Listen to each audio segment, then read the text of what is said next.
Students, welcome to our channel education point coaching classes.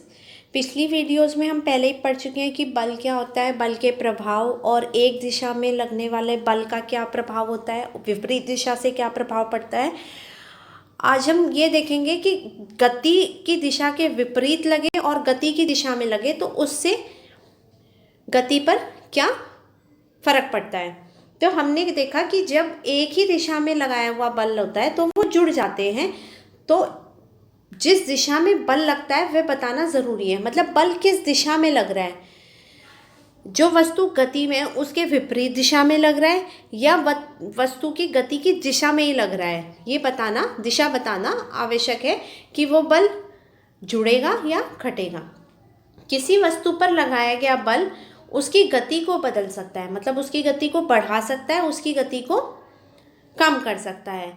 यदि बल गति की दिशा में लगा है, मतलब जिस दिशा में वस्तु गति कर रही है उसी दिशा में हम और बल लगा देंगे तो वहाँ गति बढ़ जाती है। इसी के विपरीत यदि हम गति की दिशा के विपरीत बल लगाते हैं तो वहाँ वस्तु की गति में कमी आ जाती है, मतलब उसकी गति कम हो जाती है। उदाहरण के लिए एक गोलकीपर क्या करता है, गोल बचाने के लिए गेंद की तरफ कूदता है और जो बल वो लगाता है वो आ रही गेंद के विपरीत दिशा में लगाता है ताकि वो गेंद को रोक सके या उसकी दिशा को बदल सकता है और इससे गोल होने से बच सकता है। ठीक दूसरी ओर एक टायर को तेज़ी से, अगर आपने टायर को तेज़ी से चलाना है तो उसे बार बार उसकी गति की दिशा में धक्का देना पड़ता है, जिसका अर्थ क्या निकला कि किसी वस्तु की गति की दिशा में लगाने पर उसकी गति बढ़ जाती है। तो किसी वस्तु की गति या उसकी गति की दिशा में या दोनों में परिवर्तन को वस्तु की अवस्था में परिवर्तन कहा जाता है।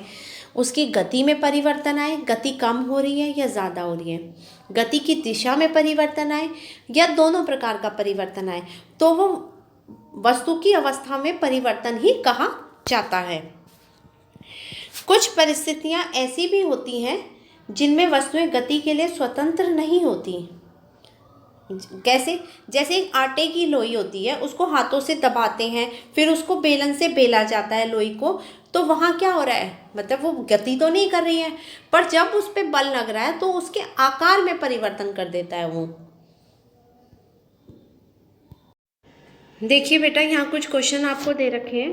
प्रश्न नंबर 1 आपका है, दो स्थितियों के उदाहरण दीजिए जिनमें बल के कारण किसी वस्तु की अवस्था में परिवर्तन होता है। तो अवस्था में परिवर्तन हमने पढ़ा था, गति में परिवर्तन होना या गति की दिशा में परिवर्तन होना, दोनों ही वस्तु की अवस्था में परिवर्तन कहलाते हैं।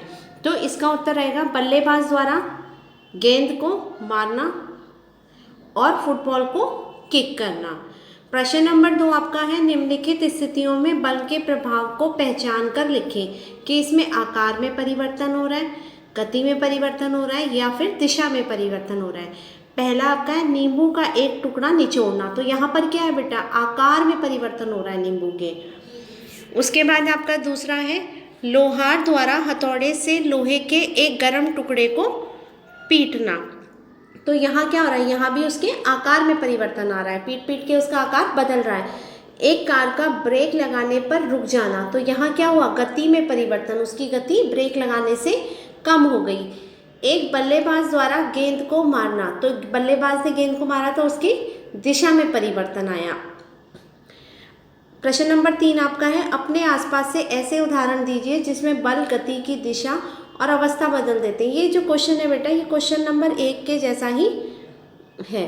तो इसका आंसर आपका है वही, बल्लेबाज द्वारा गेंद को मारना और भारी बॉक्स को धक्का देना।